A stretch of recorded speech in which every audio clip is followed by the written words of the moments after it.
Olá pessoal, tudo bem? Bem-vindos ao nosso encontro para o dia 11 do plano de leitura da Bíblia. Hoje a gente vai mergulhar em umas histórias incríveis sobre encontros com Deus e, mais importante, sobre como as pessoas reagem a esses encontros. Vamos ver que as respostas podem ser bem diferentes. Sabe, as leituras de hoje, lá em Lucas, Gênesis e Salmos, nos levam a uma pergunta central. No meio de tanta correria, tantas coisas para fazer, tantas dúvidas, o que realmente importa? O que é essencial na nossa caminhada de fé? É isso que a gente vai tentar descobrir. E para começar a desembrulhar essa ideia, a gente vai direto para o Evangelho de Lucas, capítulo 10. Lá a gente encontra duas histórias, uma seguida da outra, que mostram dois lados da nossa fé. A importância de agir e a importância de parar para ouvir.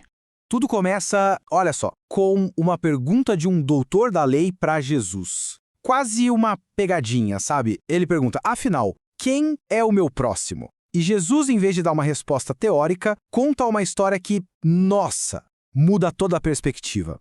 E o contraste aqui na história é brutal, né? De um lado você tem o sacerdote e o levita, os caras da religião, que veem um homem caído e simplesmente desviam, passam reto. Do outro, vem o samaritano, que era tipo o inimigo, alguém desprezado, e ele não só vê, ele sente compaixão e para tudo para ajudar. A lição é clara, fé de verdade não é sobre o título que a gente carrega, mas sobre a misericórdia que a gente pratica.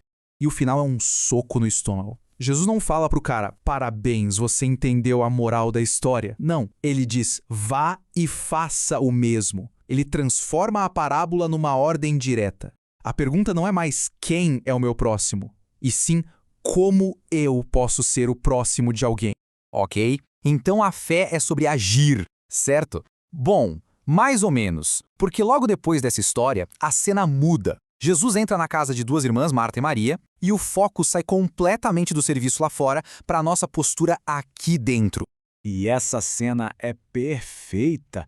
Marta está a 1000 por hora, servindo, se preocupando com tudo, mas está ansiosa, distraída. Enquanto isso, Maria faz uma única coisa. Senta aos pés de Jesus e ouve. Uma está totalmente focada nas tarefas, a outra na pessoa.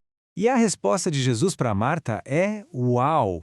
Ele diz que, no meio de toda aquela agitação, só uma coisa é realmente necessária.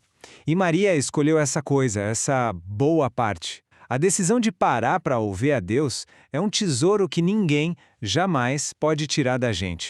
Agora, saindo de Lucas e indo para Gênesis, a gente vê essa ideia se aprofundar de um jeito fascinante. A gente encontra Abraão, que de certa forma age como a Maria, dando atenção total à presença divina, mas ele expressa isso de um jeito diferente, através de uma hospitalidade absurda.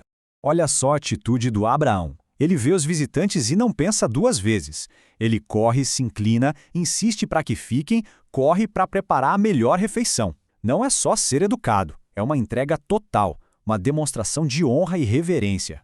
E é exatamente nesse momento, no meio desse serviço generoso, que a promessa de Deus é renovada. A hospitalidade de Abraão, na prática, abriu o ambiente para Deus reafirmar o impossível, que Sara, já idosa, teria um filho.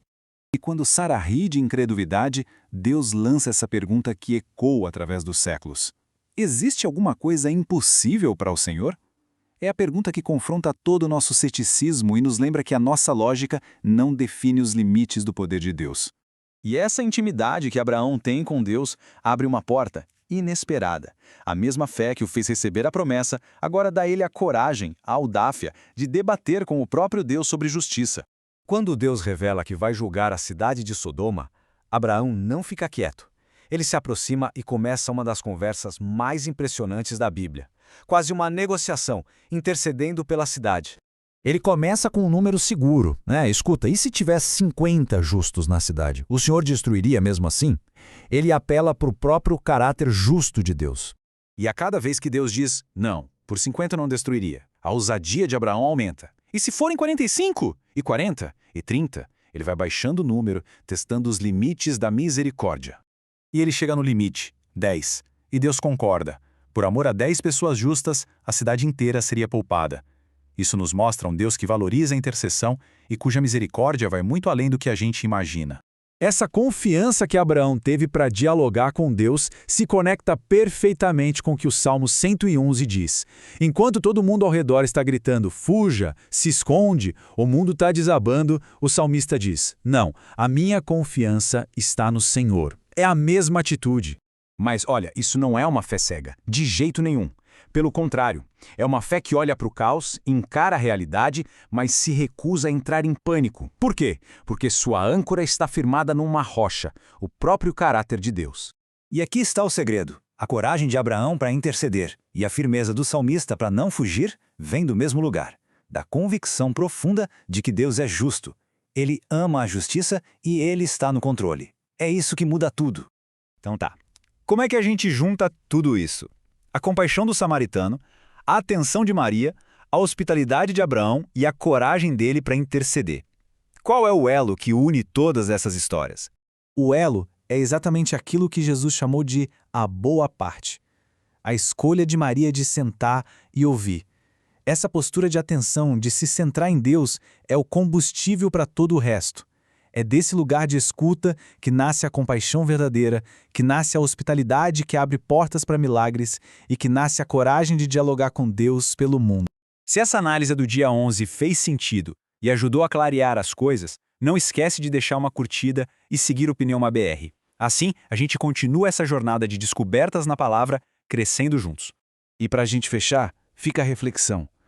Olhando para essas 3 respostas a Deus, o serviço ativo, a escuta atenta e a intercessão corajosa, onde a nossa fé é chamada a se manifestar com mais força hoje? No servir, no ouvir ou no interceder?